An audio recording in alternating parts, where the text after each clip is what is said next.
నక్సలైట్ల లొంగుబాటు కొనసాగుతోంది. ఆ పార్టీ అగ్రనాయకులు సైతం పోలీసులు ఎదుట లొంగిపోతున్నారు. నరేంద్ర మోడీ సర్కార్ ఆధ్వర్యంలో కేంద్ర హోంశాఖ నాయకత్వంలో జరుగుతున్న ఆపరేషన్ కగార్ భయపడి ప్రముఖ నక్సల్స్ లొంగిపోయి ప్రాణాలను కాపాడుకోవాలనే తాపత్రయం స్పష్టంగా కనిపిస్తోంది.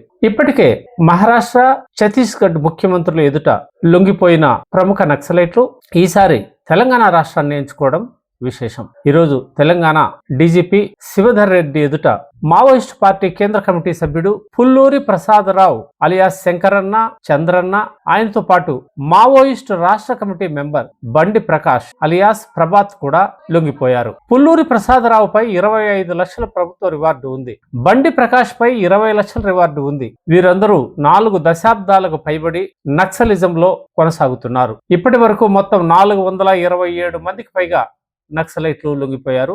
వారిలో ఎక్కువ భాగం తెలంగాణ వాసులే కావడం విశేషం. ఇందులో 8 మంది రాష్ట్ర కమిటీ సభ్యులు, 2 కేంద్ర కమిటీ సభ్యులు కూడా ఉన్నారు. ఈరోజు మరో కేంద్ర కమిటీ సభ్యుడు, రాష్ట్ర కమిటీ సభ్యుడు లొంగిపోయారు. సెంట్రల్ కమిటీలో 5 మంది తెలంగాణ వాళ్ళు ఉండటం విశేషం. 10 మంది స్టేట్ కమిటీ మెంబర్లుగా ఉన్నట్లు పోలీస్ వర్గాలు చెబుతున్నాయి. 20 మంది డిస్ట్రిక్ట్ కమిటీ, 14 మంది ఏరియా కమిటీ, 10 మంది తెలంగాణ కమిటీలో నక్సలైట్లు ఉన్నట్లు పోలీసులు గుర్తించారు. ఈ సందర్భంగా తెలంగాణ డీజీపీ శివధర్ రెడ్డి మాట్లాడుతూ మావోయిస్టులు చంద్రన్న, బండి ప్రకాష్ అజ్ఞాతం వీడారని, వారు తెలంగాణ ప్రభుత్వ పిలుపు మేరకు అజ్ఞాతం నుంచి బయటకు వచ్చి జనజీవన స్రవంతిలో కలిసిపోయారని, ఇది సంతోషకరమని ఆయన పేర్కొన్నారు. వీరిలో పుల్లూరు ప్రసాదరావుది పెద్దపల్లి మండలమని ఆయన తెలిపారు.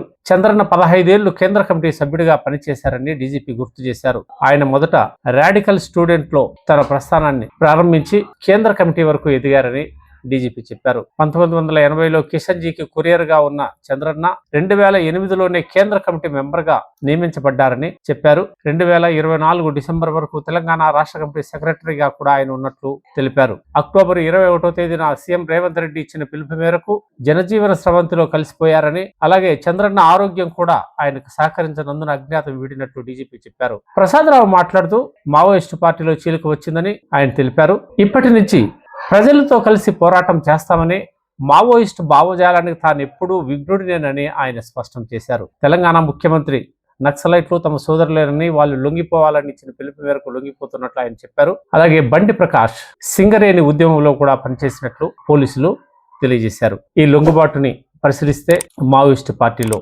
దాదాపుగా విచ్ఛిన్న స్థితికి చేరువవుతోందని, నక్సలైట్లు జనం బాట పట్టారని ప్రజలు చర్చించుకుంటున్నారు.